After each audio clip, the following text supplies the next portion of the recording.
হয়েছিল আমি ফুটপাতে ভুট্টা বিক্রি করি। আমাকে ধনঞ্জয় মজুমদার যখন বেঁচে থাকতে তখন আমাকে একটা দোকানের জন্য আমি কাজের জন্য খুব করছিলাম, তখন উনি আমাকে একটা জায়গা করে দিয়ে গেছিল। তো সেই জায়গাটায় আপাতত কোনো দোকান ফোকানটা ছিল না, ফুটপাতেই আমি ব্যবসা করতাম উনি থাকাকালীন। করতে করতে হঠাৎ করে আমার মেয়ের শরীর খারাপ হয়ে পড়ে, তার জন্য আমার দোকান অনেকদিন, তার পরে ব্রিজের কাজ টাজ হয়, তার জন্য দোকান অনেকদিন আমি বন্ধ রেখে দিই। ওখানে করতে করতে যখন দেখছি এটা কাজটা অনেক দেরি আছে, আমাকে তো কিছু করে খেতে হবে, তখন দাদা আমাকে এক জায়গায় গুমটি মতন করে সেখানে আমি তেলে ভাজা ভাজি। তো সেখানে দেখলাম আমার একদমই চলছে না, সেই নিয়ে কোনো বেচা কেনা নেই, কিছু নেই।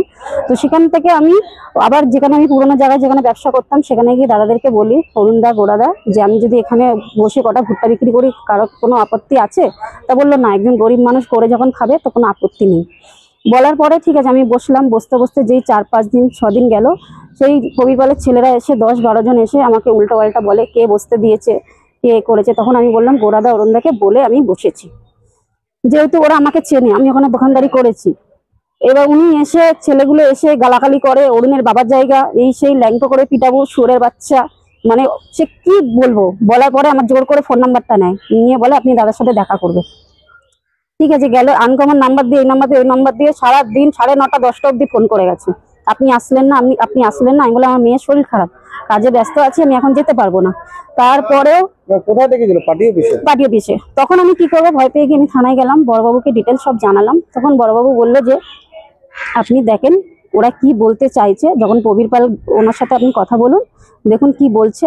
ওনার নাম্বারটাও আমি বাইরে একজনের কাছ থেকে নিয়ে নিলাম, নিয়ে ওনাকে ফোন করলাম। ফোন করার পরে তখন উনি বলছে আমার কাছে এসে দেখা করার সময় নেই, আপনি থানায় যেতে পারছেন, এখানে যেতে পারছেন, ওখানে যেতে, কারা শিখিয়ে দিচ্ছে, কারা করছে, এগুলো সব আমি জানি। বলার পরে উনি করলো, বললো আপনি এসে দেখা করবেন আমার সাথে। যাক, ওই দিনই দুপুরবেলা যখন আমি বাড়িতে আসি কাজ দিয়ে, আমি কাজ করি বাসা বাড়ি, লোকের বাড়ি, দুটো কাজও করি। বাড়িতে যখন আসলাম তখন ওই সই করে ছেলেরা ফোন করলো যে আপনি দুপুরবেলা আসুন, দাদা আসবে। তো আমি গেলাম, 1 ঘন্টা বসে আছি, দাদা আর আসলো না, সই করেই আসলো। বোনকে নিয়ে গেছিলাম সাথে, আমার মেয়ে গেছিল। তো বসে আছি 1 ঘন্টা, যখন ওরা আসলো, আসার পরে তখন বলছে কি করতে এসছেন আপনি? আপনাকে তো প্রথমেই বলে এসেছিলাম যে আপনি দেখা করবেন, আপনি দেখা না করে থানায় গেছেন, এসে গেছেন।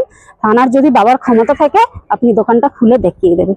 যা তা অপমান করলো ভেতরে। আমার বোনের হাতে ফোন বাজছিল, বাড়ি থেকে ফোন এসেছিল, ওর হাত থেকে ফোনটাকে কেড়ে নিয়ে সই কর, বলছি কাকে ফোন করছে, কাকে ফোন করছে দেখি।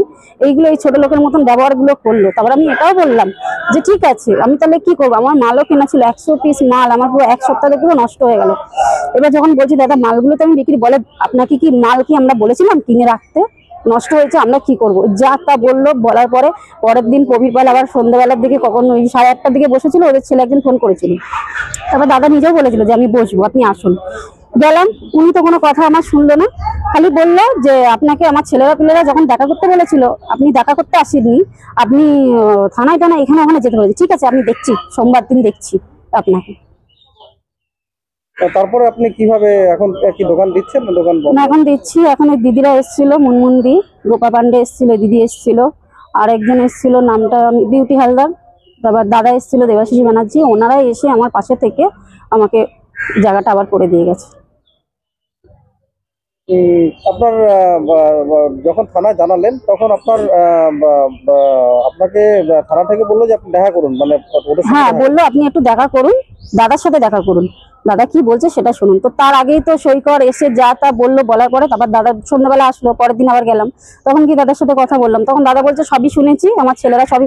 উনি একবার আমার কথাটা শোনার চেষ্টা করলেন না যে কি হয়েছে আসলে। নাম নমি বিবি।